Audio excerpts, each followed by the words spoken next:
Because today, as we explore this right now, we're not going to be worried about if we're so cool. We're just going to worry about having a good time and exploring with one another.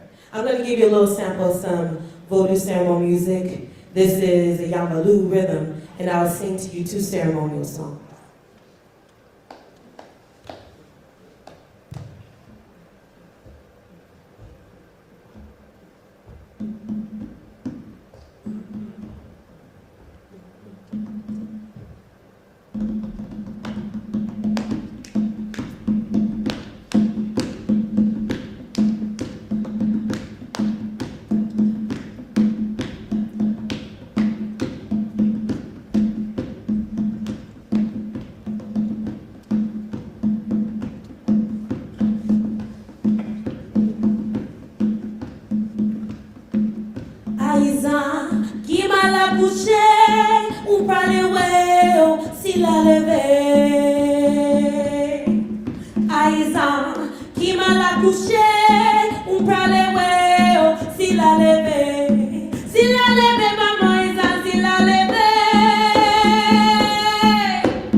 Si la leve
Big bang, big bang.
There is a Creole expression. There is a Creole expression. There is a Creole expression.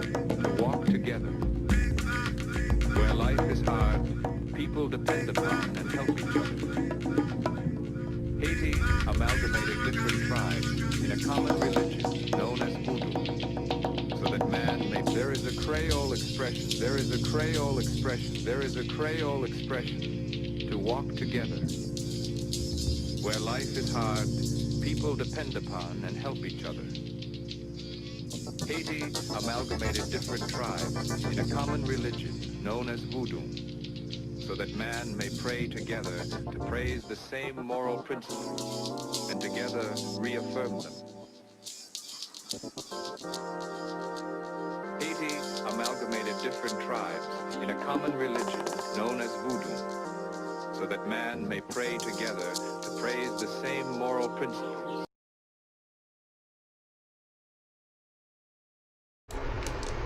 Greetings, everyone, and welcome. Let me turn my fan off. You know, it's hot as I don't know what.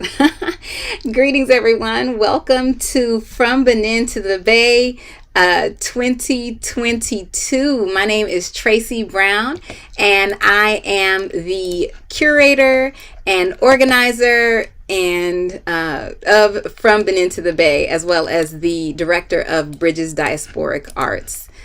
So I want to welcome you to our event today.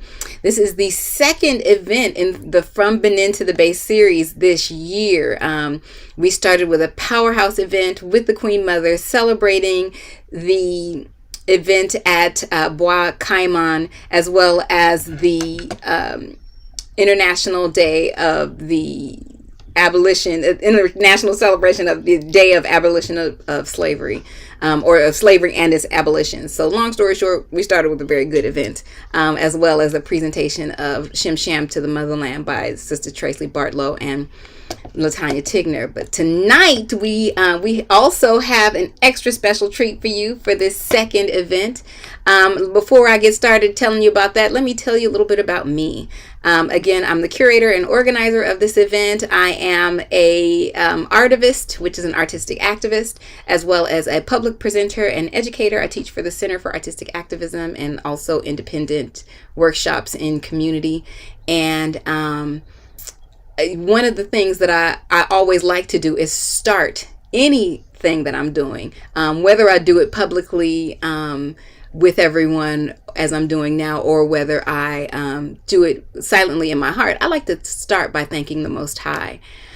I want to thank the Most High, the Holy Spirits, the ancestors for making all of this possible, and not just the event series itself, because without their support and the support of their beloved children, I would not be able to do what I do here and in general.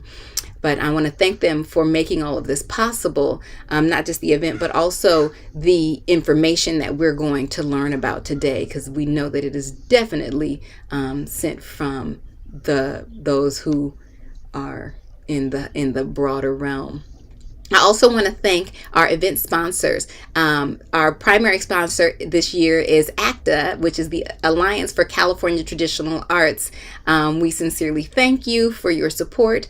And we also thank the California Arts Council. It would be so much harder to do this without your support. And we know that folks who are supporting our cultural arts and our cultural arts organizations are vital to the continuation of our tradition. So we appreciate them and thank them. This event series is well, before we really get into a little more about the event series, I'll say that this is our second time. This is our second time hosting this event series, and it really did start with a bang. This event series in general, the From Benin to the Bay series in general, explores and highlights and celebrates the continued interconnectedness of Afro-diasporic culture. This year's theme is From Afrophobia to Afrofuturism. All of the events this year seek to interrogate the role that Afrophobia plays in the lives of people of African descent due to external projection, but also due to internalized absorption of widespread and deliberate anti-African propaganda. My approach to presenting and celebrating culture is holistic. We recognize the importance of the celebration and the presentation of culture. It's also important to recognize that culture is infinitely more than just enjoyable music and snacks and cool outfits, which is where it can sometimes be erroneously relegated. Culture is vital to our lives and is also a human right. We have a right to our own cultures. Culture sustains us and heals us. It uplifts us and maintains us and helps us to maintain our equilibrium. Culture is key to our spiritual, physical, and political liberation. And this event tonight is yet another opportunity for us to highlight that reality. So tonight we're going to watch the film Vodou, A Theology of Liberation. And it was written and directed by Duane Detterville. And it also features Her Royal Majesty Queen Mother Duane Detterville, Seminvo Premier. She's the Queen Mother of the African diaspora in the Republic of Benin. And she was also the inspiration for the organization of the first From Benin to the Bay celebration. So the film will be followed by a panel discussion between the Queen Mother and scholar and community leader, beloved scholar and community leader, Baba Wade Nobles, as well as a multi-talented artist, educator, Duane Detterville. So sit tight, enjoy the film, and stick around for the discussion afterwards. We hope that you enjoy the show, and feel free to check in via the chat, etc. This is being recorded, so you'll have an opportunity to view it later if you want, the panel discussion, etc., via my YouTube page. And also, I want to, at this juncture, remind you that other events are taking place, and that we invite you to sign up for them. So we'll also put in the chat ways that you can do that. So without further ado, here is the film.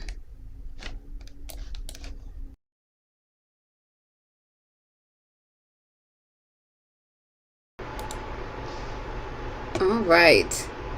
So thank you so much for your attendance, etc. Thank you for your attention, rather, not your attendance, because we hope you enjoyed the film and that you felt fed by it. I know it's a lot to take in. There's so rich, so much information, and I know it definitely had me writing notes fervently, so that I can look certain things up and study them further. So every time I see the film, excuse me, I see something different. I discover something different. So I like to suggest that you consider purchasing the film, and the director has made the film available at a discount for From Benin to the Bay attendees. So using code Benin to Bay. So I'll put the link and the code in the chat, but I highly suggest you get this film, watch it again, take your notes, look information up, and share it with other people, because the message is so important. So now I want to introduce our wonderful panelists. First and foremost, we have Her Royal Majesty Queen Mother of the African Diaspora, Semimbo Premier, Dr. Duane Detterville, who is a beloved friend of mine. I'm so blessed to have her in my life, my godmother, my friend, my big sister, so many things to me. So thank you, Queen Mother, for being here. I'm honored to be in your presence as per usual. Now, Her Majesty was enthroned at the Royal Palace of Agonli Hosu, Yeto Kanji Oti in Benin Republic. She's a member of the High Council of Kings of Benin and the Supreme Court of African Kings. She is also the founder and chairperson of the Afro-Atlantic Theologies and Treaties Institute. Her Royal Majesty serves as the chairperson of Sirens and Protectors of the Rainforests, and presides over the exhibitions committee for the Academy of African Indigenous Religions and Theology. African Indigenous Religions, Theology, and Art. She was born in Port-au-Prince, Haiti, and she lives in the USA and West Africa. She brings over a quarter of a century of spiritual knowledge to global communities as a Mambo Asogwe, a high priest of Haitian Vodou. She is also a human rights activist, an educator, a curator, a photographer, an author. She is a co-writer and cast member of Vodou, Theology of Liberation, and you saw her prominently featured throughout the film. Among her publications are Wanga, Houdou in Haiti, and that will be coming out soon, as well as Redlining a Holocaust, Memorials and the People of Afro-Atlantic, and its companion text, Goud Kas Goud, Conjuring Memory in Spaces of the Afro-Atlantic. Her Majesty is a graduate of the Barnard College, Columbia University, the Center of Cultural Studies, Bard College, and holds a doctorate in ministry and interfaith studies from the New Seminary. So welcome, Queen Mother. Baba Wade Nobles is our next panelist. His name is Baba Dr. Wade Ifabemi Sangodare Nobles. I hope I got that right, because that is a mouthful, and I know it is a meaningful and a heartful and a mindful and a spiritful. So I want to make sure that I get it right. So I hope that I did well. He is the great grandson of Candace Agnes, an enslaved African, born in 1810 on the Cook Plantation in Edgefield, South Carolina. Through mitochondrial DNA testing, Baba Wade belongs to the Temni people of Sierra Leone. He was initiated into the Ifa spiritual system of Nigeria by Baba Araba Ifayemi Elebuibon and installed as the Nko Shoheni, which is a development sub-chief, by Nana Keseku and the elders of Akwashio, Ghana. He's also recognized by Baba Credu Mutwa, High Sansu of South Africa, as a two-headed lion with one head in Africa and one head in America. And he is definitely fierce, so that is no surprise. Baba Nobles is considered one of the leading architects of the development of the discipline of Black psychology in the U.S. For over 50 years, he has studied classical African philosophy in Kemet, Twa, and Nubian, and traditional African wisdom traditions like Akan, Yoruba, Bantu, Wolof, Congo, Dogon, Fon, Lebu, etc., as the grounding for the development of an authentic Black psychology. Baba Dr. Wade is co-founder and past president of the Association of Black Psychologists, the founder and former executive director of the Institute for the Advanced Study of Black Family, Life, and Culture, Incorporated, and professor emeritus, retired, in the Department of Africana or Black Studies at San Francisco State University. Baba Dr. Nobles is the author of over 100 articles, chapters, research reports, and books. So we want to welcome you, Baba Nobles. And I want to state that that's only a snippet of his accomplishments. So I have everybody give me the briefest bios that they could, and even then I still had to shorten it a little bit. Their accomplishments are so vast. So we're honored to have you here, Baba. Thank you for coming. Our moderator for this evening is Duane Detterville. Duane is an artist, writer, and scholar of visual culture, a former contra maestra of the African Brazilian martial art known as capoeira. His primary area of study is in African and Afro-diasporic cultural expression. Duane's independent field research includes trips to Haiti and Brazil to research sacred ground drawings and altars. He has lectured at museums, colleges, and universities on the subject of visual culture as it relates to the African and African diasporic experience.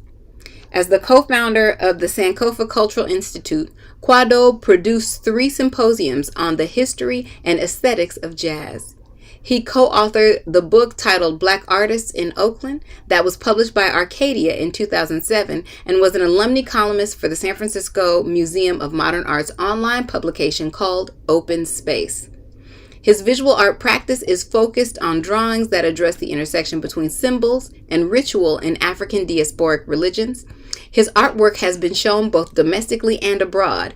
As a teaching artist, he designed lesson plans and curriculum to teach art to youth incarcerated in San Francisco.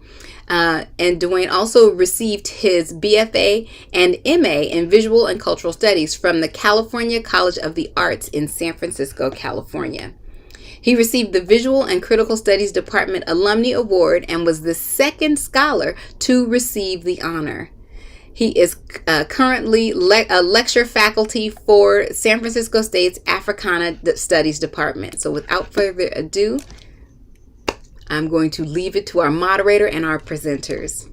Wow. Thank you so much for those excellent introductions and for all the hard work that led up to this moment. That was a really dynamic film, and I can't wait to get into this discussion because I know how heavy the folks are that we have here that are going to be making commentary. But as a habit, I have a tendency to ask for permission from both my elders before I begin really speaking. I want to ask permission from both Queen Mother and Baba for me to speak. You have my permission. Yeah. Thank you. Thank you very much. And so one of the first things that struck me about the film is basically this use of 2 words, within the context of it. One, things that are going to be coming up in the course of the discussion. The 2 words are Afrophobia and Afrofuturism. And I'm just curious as to how both of you all define those words and how do you position them in the discourse in, any type of hierarchy as to how much time we should spend with each. Well, I'll start. Afrophobia is, as I stated in the film, this irrational fear of the cultures, the sensibilities, the thought production, the worldview, the actions of people of African descent, and it results in a tremendous amount of psychosocial violence, of religious violence, political violence, as well as violence to the body of African descendants, precisely because we remain in many ways unknown. We remain the other to our other, and the knowledge of what we have is so profound.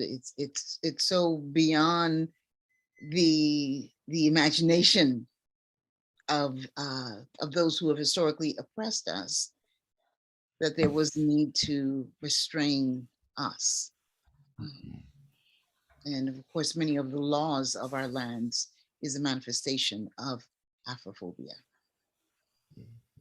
So I'll leave my definition at that doorstep. And we said we talk a little bit about it, but we want to move forward and think about the future. But I'll allow Baba to speak. Yeah, I think that the term is an important one. I think that concepts and terminology are critical for us to have mastery over, and how we either reclaim them, invent them, restore them is a critical act of liberation. The idea of Afrophobia for me suggests that my mind go to, well, if it's a phobia, what caused it? Because it's not important to know the phobia, it's important to know the source of the phobia. And the source of the phobia for me is the pathology of white supremacy. That's the pathology. And so in some ways, white people can only be white supremacists. They can never be Afrophobic. White supremacy demands the installation, the internalization of the fear of Africa. We suffer from that. So part of the strategy for managing and controlling and dominating African people worldwide was to de-Africanize us. We could not be dominated, controlled, and managed in being free African. So the political realm required the de-Africanization of African people. And one of the instruments for that de-Africanization is for Africans to believe that they should be afraid of their own self. And so voodoo becomes something we're afraid of. Christianity, Judaism, Islam becomes something that we're attracted to. Anything that is not African becomes attractive. Anything that even looks and senses and smells like African is something to be avoided. That's Afrophobia. I do think that that the two things, Afrophobia and Afrofuturism, are important topics. But in my mind, if we can manage the understanding of what it is to be African, the phobia gets taken care of on its own. It's very much like, and I like this saying, is that when you turn on the light, the dark knows what to do. When you turn on the light, the dark knows what to do. So if I can turn on the essence of African, all the negativity of Africa knows how to bow down. And that's what we have not done. We have not spent our time doing that, turning on the light of what it is to be Africa. Afrofuturism leads us there, but I think it needs more harvesting. It needs more tilling. It needs more weeding into what that concept means. If I may, I like the idea of the film, because the film, in fact, I think if you ever show this film again, we should ask the audience that their requirement is to take one thought out of that film and write it down, because there's so much there that they did this, you can't talk about it all. But the exercise of one thought really speaks to the idea of a knowing and noble spirit. What thought you write down is the thought that is speaking to you, is the message that the ancestors are giving to you. And so we have to begin to develop techniques, because I think the film is correct that this idea of Vodou as an ancestral knowledge system is really a sacred science. Every science has a matching technology. That's why they go together, science and technology. Every science has a matching technology.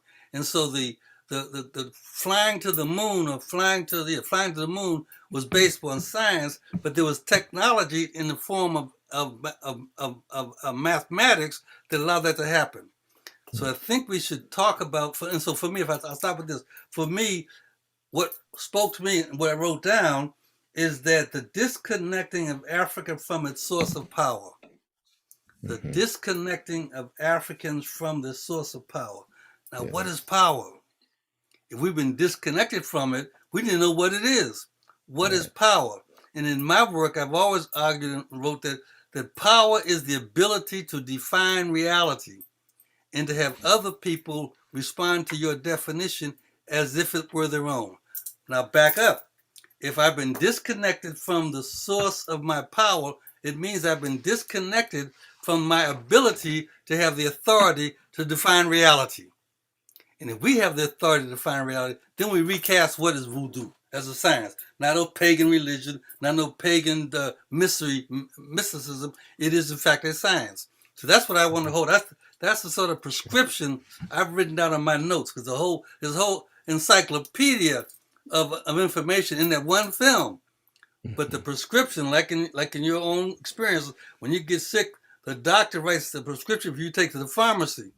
But the prescription represents the compilation of the encyclopedia of all things like anatomy, like physiology, like everything. So that one little small thing is the template for us. So the audience, I hope, if they rethink this film, ask, what prescription did you pull out of it? Because that you should begin to dig up. Yeah. There's so much that came up for me from what both of you just said, and so by the way, that gives me a chance to transition to a little bit more about Afrofuturism and how it relates to the notion of the title of this film, Theology of Liberation. Because if there's anything that we take away from IET is the fact that these Africans were basically remaking the world in the African image. It was that frightened and basically terrified the European world, was that these Africans had liberated themselves and also had a holistic system, which is a spirit-based system, a system that ordered the way that they battled Western powers. And evidently, that technology of the sacred defeated the French, which at that time was the greatest technological war machine on the planet at that time. And so the way that IET and its remaking of the world relates to Afrofuturism is this notion of world building, and radical the radical praxis of world building. This is something that gets lost in the mix when people are talking now, because this term Afrofuturism has come up because of the Black Panther film a lot, and now it's connected to a lot of cosplay and fantasy, sci-fi, and things of that nature, and oftentimes can get rebranded as just entertainment. But in reality, there were theoreticians like Jean-Jacques Dessalines and Toussaint and Martin Delany, who wrote the novel Blake and the Huts of America in the 19th century. These people were visionaries who were visioning an African world in the diaspora, and it was counter-distinct to the Eurocentric model of enslavement that the Europeans had. And so I just wanted to get your all's thoughts in regards to Vodou as a radical liberation praxis. Oftentimes, at least in recent memory, there have been younger folks coming to me asking me about where's the radical notions in African diasporic religions, and how can we fuse this with our activism? And so I'm just, wanting to get both of your thoughts in regards to how those. I think they touch on it just a little bit in the film, where they're showing a few of the logos and things of that nature for certain organizations. So I can see African spirituality reinscribing itself in a way, but it hasn't quite made it to the point where it's still organizing principle or part of the core intellectual thrust of radical Black organizing, Pan-African organizing. If I may, Queen Mother, speak before you, I think that the languaging is so important that when you say voodoo as radical liberation praxis, the question that comes to my mind is what is a radical? What is a radical? A radical is not the images we have in my mind of someone who's going to overthrow, someone going to wear a dashiki and a tam. The radical is the tendons at the root of a plant. Those roots are called radicals. And so if we're going to have a radical praxis, we have to uncover what are the roots of our thinking. What are the roots of our thinking? And voodoo gives us a clear understanding of that once we clean it from all the misunderstanding that the disconnectors were trying to do. The disconnectors wanted us to be confused about it, so we get all this crazy stuff going on about what voodoo is, but it really has to do with the radicals of being human. The radicals of being human, and in that, voodoo becomes a spirit science, a science of the spirit, not spirituality. Voodoo really, in my opinion, has nothing to do with spirituality. Voodoo has to do with the understanding of the science of being. And then in being, how do you manage and manipulate the astral energy in the universe? Because that's what it was all, this whole universe is astral energy. And so this voodoo is really a science of managing and manipulating divine energy. And we as beings, as spirit beings, are walking around as divine energy. But as soon as we get disconnected from that, we think we are physical beings that are a brand of physical beings that are inferior. And we're inferior because we got color in our skin. See, we're so far off of understanding who we are that I think that we take the time, and every time we speak and use a term, be required to define what's the meaning of that term. Because the terminology is the key to illuminating the reality of who we are, and that the same science, the same science that allowed our Pan-African brothers in Haiti to defeat the most strongest, powerful force in the world was the same science that they taught themselves to grow vegetables, to walk in the wood, Bookman walk in the wood, and Mackandal walk in the wood and seeing a leaf, and say, if I take this leaf and I boil it with the veins up, it's poison. If I boil it with the veins down, it is food. See, that's the science that we get to retrieve as voodoo. It's a science of the spirit. Mm-hmm. And then we have to then go back and do the work to understand what its laws. And I believe the film does a good job of pointing to where those laws are. Those laws are in sound, drumming, and in motion, dance. It is the drumming and the dancing that gives us the ability to manipulate the vibratory radiating energy in this astral universe. Mm-hmm. Yes, I applaud what Baba has said. When we were shooting this film, I was actually working on this book at the time. And part of what I found myself doing was creating words, creating concepts, constructs for us, because I didn't find the language that I needed, language that made sense. for us. And I wrote some of these things down. And, you know, there are three critical things: Afro-humanism, Afro-mnemonics, and spatial justice. Because all of these have to do with how we maneuver in this, through the world, and the science of Vodou. And I'm just going to read something that I wrote, because I think the science of the spirit has to do with understanding who we are as human beings. So Afrohumanism, like any other form of humanism, is defined by the collective capacity to recall, articulate, interpret, and give shape to memory as a manifestation of human agency.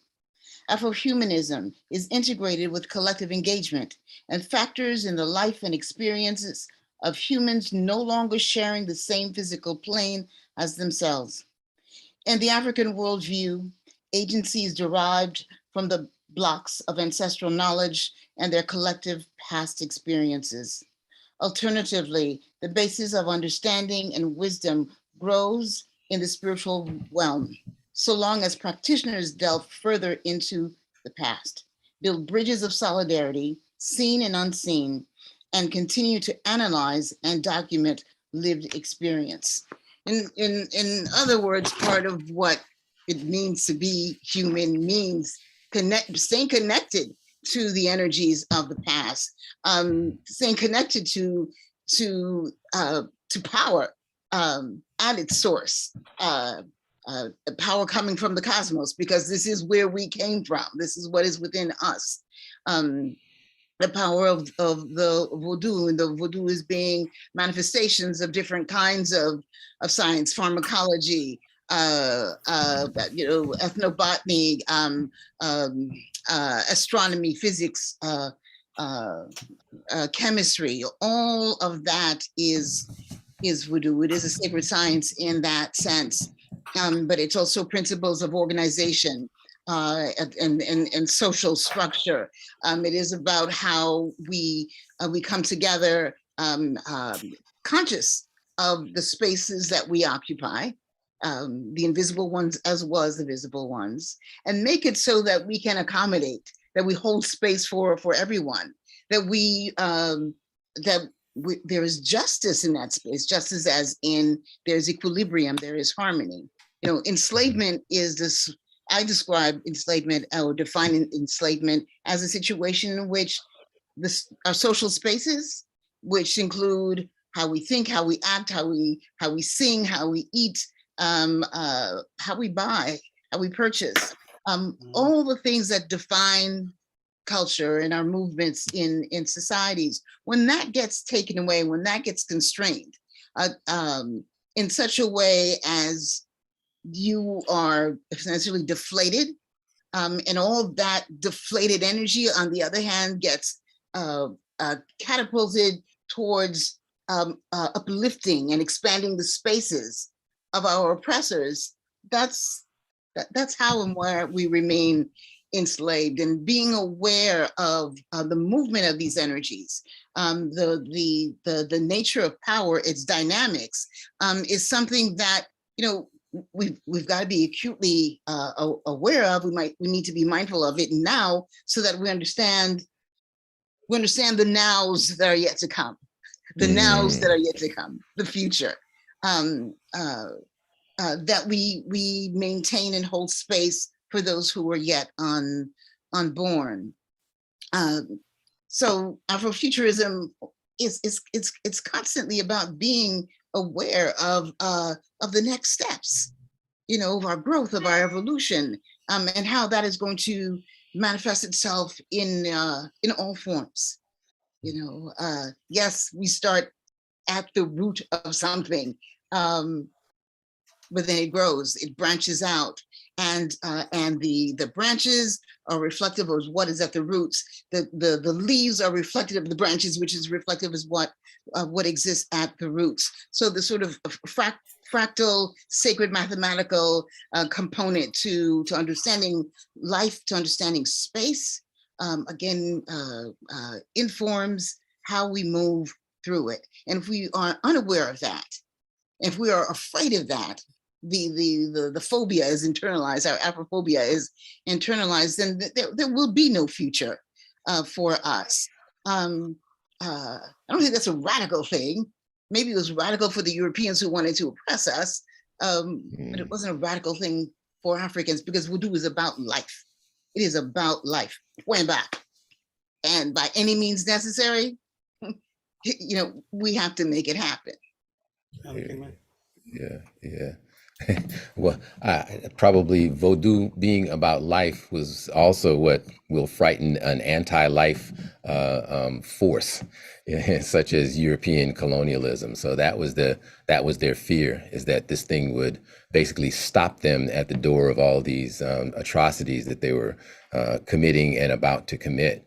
And so I can see in the contemporary space where our cultural, each generation, or as we're in the continuum here in the African people in our journey in the diaspora, we continually come up with these cultural innovations, cultural movements that are oftentimes manifested in music, like sound, right? And what happens is that the status quo, white status quo and Eurocentrism, identifies these new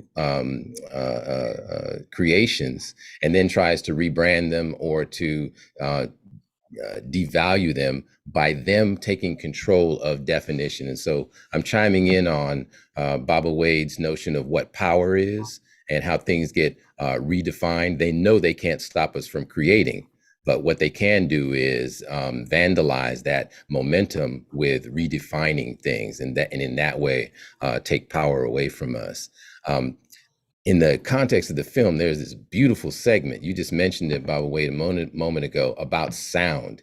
And so I wanted you all to be able to chime in about your thoughts about the relationship between music and sound in Vodou ritual, and maybe also underline how some of these things are reflected in even popular culture. Oftentimes, when I think of a hip hop cipher where you have people standing around in a circle, basically doing oration and doing oftentimes rhythm made on their bodies as well. It seems very much like African ritual to me, and cousin of the Horda, the circle in Capoeira, and cousin of circling the peristyle in Vodou, and the ring shout and things of that nature. So I just wanted to get you all's responses in regards to the power of sound in the context of Vodou and what was said in the film. I think sound is critical because I think it is the physics that we need to comprehend. And sound becomes not just sound, but becomes energy that is vibrating and radiating. And so when we hear sound, what we're hearing is the resonance of that vibration. But that vibration is not just in the dance hall, that vibration is in our very soul. That vibration is in the natural universe. And so all that astral energy has intelligence. So sound has intelligence. Mm-hmm. And we break down the sound in terms of its rhythm, in terms of its beat, in terms of its cadence, and look at how we as African people have always used sound. And I was just talking yesterday with my queen about in Louisiana, where she's doing a book on her family, and that the moment of transition, of death, there's a sound that is played going into the cemetery. There's a different sound coming out of the cemetery that's sometimes called the second line. But that second line is a replication of the Kalunga line that comes out of the Congo cosmology. And so now I'm taking sound. It's not just sound, it is the intent of the sound. The intent of the sound. And so when we do stuff like back in the day, black men would do the ham bone thing with their feet and their hitting their legs, doing ham bone sound. But that sound had a rhythm. What you're hearing in the rhythm is the vibratory impulse. That's what we got to get to. Get to the management of the vibratory impulse that allows us to heal ourselves. I think I mentioned to you another time, Duane, about this notion of Zola. Zola Yes. is love. It's a word. Yes. Zola means love, but it's not romantic love. It is love that is astral energy that vibrates and activates another idea called Ngolo, which is the self-healing capacity. So we Yes. use music sound to activate our self-healing capacity. Back in the day when when people got sick, old folks would come and sit up with them. They call, I'm gonna go sit up with so and so. And when they sit up with so and so, they would start humming and sometimes singing, because the Sure. sounding of those old women in the room with the person that was sick was literally creating a vibratory impulse that re-knitted the wound that he was suffering from. See, that's a science there. That's a science with us. So we don't want to just hold up sound as an idiom, but hold up sound as the category of vibratory energy that we have to master and manage in order to activate our self-healing. That's sound. That's everything. Everything Black folks do has sound in the background. We walk around with background music all the time. If it's not on a radio, it's in our head. Yeah. When we do work, Yes. we put some music in our head. We hum, because that sound is not just sound; it is vibratory impulse that is activating something. So I would hope the listeners would think about: is there a point here I can take and ask, how do I talk about liberation with sound, and sound not be just we're gonna have everybody learn how to beat the conga drum, which everybody should do, and everybody should have a drum in the house, and everybody should play that. But we should also say that when I'm doing that, I am activating. It is the activation of the impulse of wellness that is the goal of liberation. Yes, the issue of sound is also about it's about establishing zones of existence where space and time overlap, where they might sometimes collide. There is something interesting that the drummers who were in the audience, and I know one of my favorites, I saw Baba Neil Clark in here somewhere. And Sister Val Gentil, you may have heard it. There's something called the kase in Vodou. It's a rhythm that is created over and over and over again. Kase is Kase. It's created over and over and over again, all right? And they can be quite complex rhythms. But the sound creates a stage, a universe of community, for community to enter, to participate in. You know, the sound is about community. The kase is when the community gets smashed, when there's a break in community. And while we can think of that break as being something violent in the negative way, but it isn't necessarily about that. It isn't just about rupture. It's about rapture as well. And it's about creating a space where, you know, this break takes place, just like the break took place when we left the African continent and found ourselves in the Americas. And we had to enter into a space of rapture. If there was going to be a future for us, we had to find a space of ecstasy. We had to find a space of, just sort of getting lost in a space of transcendence, so that we could reconnect on another level. We can reconnect on a higher plane. So the kase is about that break, right?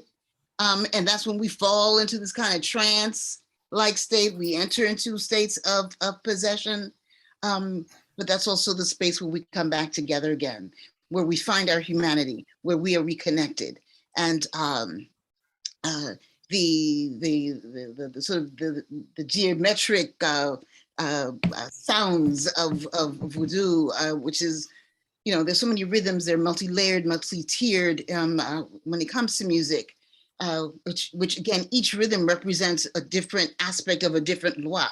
Each rhythm that represents a different aspect of a different orisha, of a different inkisi, and the science, of that particular Vodou. And so, everything is connected. Everything is connected. And that's what the sound is about, reminding us of the connectivity that is there. The sound is about that big boom that took place. It is about the pawol. It is about the odu. It is about the word, and it is that word that holds us together. It bonds us together. Sound is like the tipping point for us to explore more deeply. This conversation has led me to think about the fact that a mother knows the different sounds their baby makes. That crying means they're hungry. This crying means they're wet. This crying means they're uncomfortable. And they have the ability to distinguish the nuances between sound. So we need to look at that in terms of how we use sound, but going back to what I said earlier, as a vibratory impulse. The vibration of the sound is what we got to manage, not just make sound the beat of a drum, even though the first sound beat of the drum was the heartbeat. And I asked the question, what sound does Jupiter make that allows it to have the intelligence not to back up into Pluto or into Saturn? I want you to think about this. That sounds like a strange kind of analogy, but if astral energy is intelligent energy, then everything in the multiverse has intelligence. And you have to wonder, how is it that the universe, all these big old planets, can get along with each other? Can follow their path and purpose through sound. And all the big stuff going on in terms of trying to find life on other planets is with what? With these big, huge microphones. They got to hear it before they can see it. They got to hear it before they say it's there. So sound is important, but I want the audience to, at least I want to invite the audience, not to just take the word sound, but take the idea of intelligent astral energy that vibrates and radiates and has an impulse that has meaning. And Vodou does it best. Our traditional indigenous African spirit sciences, Vodou being the premier one, but so is the candomblé. They get just minorly modified, but the Vodou, the orishas, the loas are all concepts that allow us to see the management and manipulation of divine energy. And the best loa, the best orisha is you. Is you. Each of us is the best example of a loa, is the best example of orisha, but we don't understand that. We just think we're just so a physical individual that had the misfortune of being born in the projects. And my daddy's in jail and my mother's a prostitute. We get lost in all this stuff. No, we are divine energy made manifest. We speak to the appreciation of our ancestors, but the fact of the matter is that we are our ancestors. They are no beings that happened a long time ago. No, I am my ancestors. In fact, I'd like to point out that each of us are our ancestor who has come to complete what our, in quote, ancestors left incomplete. That's why in the book I wrote about the Haitian Revolution, I talked about Haiti's unfinished revolution. Because while we struck for liberation, after liberation, we did not engage in being agents of African will and intent. We engaged in trying to figure out how to make some European stuff. And so we ended up never saying, well, let's go back and figure out what's going to be our national language after the revolution. What's about our national language after the revolution? And then now we struggle with, You know, that the Africans on the continent, Africa, that the Francophones think they're different from the Anglophones, think they're different from the Portuguese, think they're different from the Germans. All that stuff is the confusion coming out of not doing what? Liberation. But the main question is, I mean, the gaining liberation is a political, military stratagem. Maintaining freedom is a psychological necessity. And the way you maintain your freedom is by being the agents of will and intent. And my intention is that my will be done. You hear me? Will and intent. And the intention is for my will to be done. But you can't say what your will is if you don't know who you are as a being. We Right. be. Right. This is true. You know, old folks will say you got to be more better. You just can't be. You can't just be, child. You got to be more better. That's will and intent. Well, but you know that's part of our understanding of what it means to be human. It is that tout moun c'est moun, that everybody is somebody. Everybody has a wealth of knowledge, is a pool of knowledge that from which we come from, and which we all contribute to. This is why the issue of memory is so important. And sound is important because sound reinforces memory. You know, we often remember things by way of sound, by way of song. Some of us by way of dance, but I'd say overwhelmingly it is sound that dictates our movement. Yeah, so radical, or maybe it's the way we operate in the world. It's natural. We're connected to everything in the universe, and everything in the universe has its vibration, has its frequency, has its sound. For people who have chosen to separate themselves, to engage in a kind of apartheid against nature, they are lost. Yeah. Oh, that was such a profound way of putting an apartheid against nature. I have to jot that down because you so illustrated what the Western Eurocentric illness is basically. And you know, just I'll say this one thing, and then maybe we'll at this point we'll move to a Q&A where hopefully the audience can participate, and I'm sure they're just itching to give have a few questions. But that apartheid against nature, that necessity for separation, I believe that they also view in us a type of sophistication wherein a Vodou ritual that seamlessly blends, all these things together in this architecture of ritual where you have genius sound, genius dance, genius oration, and theology, and praxis of liberation, all seamlessly happening within this one thing. They understand that they can't reproduce that either. Their societies have not produced something of that sophistication, and so they try to disrupt it. But that's just something that came to me once you really mentioned what the sickness was and where the part of the anxiety from Western culture is in regards to how we in regards to how we move through the world. Okay, all right. Sister Tracy's going to help me out here. She's going to pull up questions from the chat. Right now, so we've had a couple of questions thus far. If you have questions, we ask you to use the raise hand function on your toolbar at the bottom. So under reactions, there's a button that says reactions on your toolbar at the bottom. And when you click on it, you see raise hand. So if we'll ask you to raise your hand if you have a question.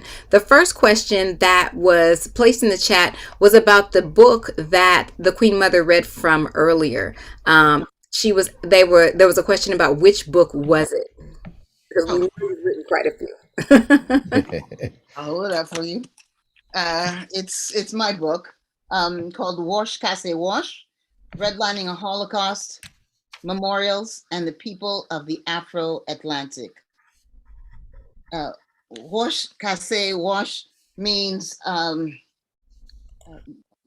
rocks break rocks. It's like to fight fire with fire. Mm.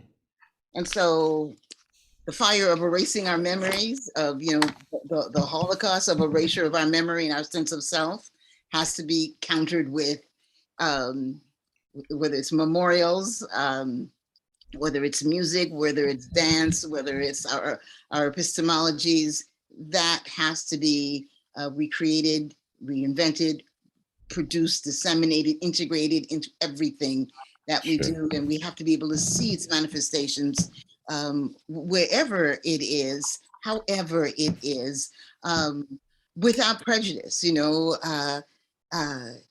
whether it's hip hop or our versions of classical music.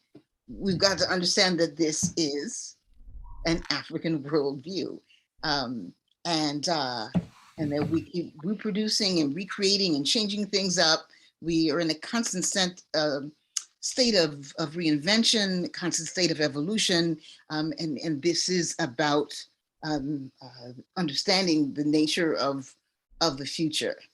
We wouldn't be here had our ancestors not envisioned a world for us where we are, at least in theory, free people, um, uh, where our will is manifest, where we're not zombie, in the sense that our will is taken away, and we have no choice about what we do, or how we be, in the universe. Thank you, Queen Mother. The second question, there was a statement about both Dessalines and Toussaint Louverture banning voodoo, and I'm wondering if you would like to address that or not. It's not really a question, but it was a comment left in the chat. I wouldn't say that they banned voodoo. You know, at some point, and I believe it was Boyer who did that. It was one of the other founding, one of the other liberators, because it was going to say founding fathers, but we had founding mothers as well. He's the one who ultimately did that, and part of that was a political decision. It was about surrendering the sort of the religious side, or I don't want to use the word spiritual, but more of that religious side of the tradition than voodoo itself. Again, it's a science, it's a philosophy, it's the way that we live our lives. We can't undo that. No more than we can undo or outlaw, the melanin in our skin. We can't do that. In fact, Dessalines couldn't even conceive of that, because the very word neg that is used in the 1804 Constitution, neg, that used to be a pejorative term coming from the Europeans, we reclaim that space, and neg became everybody. Neg became humanity. I never understood neg as something pejorative. Neg was person, man, woman, human being, not like not like dirty black, which is what the Europeans sort of how they conceived of that world. So that word, rather. So no more than we can negate ourselves as African beings, African persons, can we outlaw voodoo. You might suppress the ritualistic aspect of it, its manifestation. In fact, it wasn't just Dessalines, or it certainly wasn't Dessalines, but it wasn't our founding liberators. There were other heads of state who actively contributed to that. There were people from the donor community, the Catholic Church. There were a whole bunch of forces that from the 18th, 19th century right through the 21st that continue to ban voodoo as religious practice. All right. Well, it's my understanding that we're at the end of the inquiries, the questions that people have, and I'm just going to ask you all for whatever final thoughts that you'd like to give in order to put sort of a coda on the end of this. some brief thoughts in regards to both the film and the things that you discussed previously. Well, I'll just jump in. As I was watching the film, that we didn't talk much about Afrofuturism as I'd hoped. But I'd forgotten, I'd said in the film that we need to take Vodou in that section on Afrofuturism and make it something that was more military, more militant, transformative manifestation of activism. And I guess I said that in 2016. All right. And I thought about, well, what am I doing now? And what I am doing now is taking that notion and creating an imperial core of Agojie. The Agojie are those women warriors of Dahomey. We saw images of them in the film. Those women warriors who were the most feared and respected people on the planet were also the teachers of you all hearing me? and Louverture and other leaders. They were also the heads of brigades. You saw an image of one, Marie-Jean, as an example. So I'm creating, dipping in, borrowing from my own culture, from my own people, from my own history, and going to create sort of honorary Agojie, an honorary, a symbolic army, who are activists who are interested in not only their own personal social change, their own personal sort of transformation, but social change and social justice. So each of us needs to think about who we are, what we know, and how we can take that and transform that into create another kind of infrastructure that is going to be to further that path of liberation and make it true liberation and sovereignty for us. That's what the future is about. Thank you. Fantastic. That's inspirational. Baba Nobles, we can hear you. We can hear you fine. Can you hear me? Yes, we can hear you fine. Okay, I can be quick. My brother and an international world-renowned scholar, educator, Asa Hilliard, said there's a simple question we must ask, and that is to be African or not to be. And we should begin to, I think, socializing our young ones with that haunting refrain, to be African or not to be, and what will you contribute? See, our methodology sometimes is to look at the generation before us or the generations in the past and say, Bookman didn't do this, or Toussaint made a mistake here, or Barack Obama didn't do this. The question is, what you gonna do? What will your generation do? What will you do in terms of advancing the affirmation of being African? It's a fundamental question. How are you advancing the affirmation of being African? We clearly got to decolonize our minds. We clearly got to deal with this I start saying Afro-paganism, but it's really the pagans and other folk.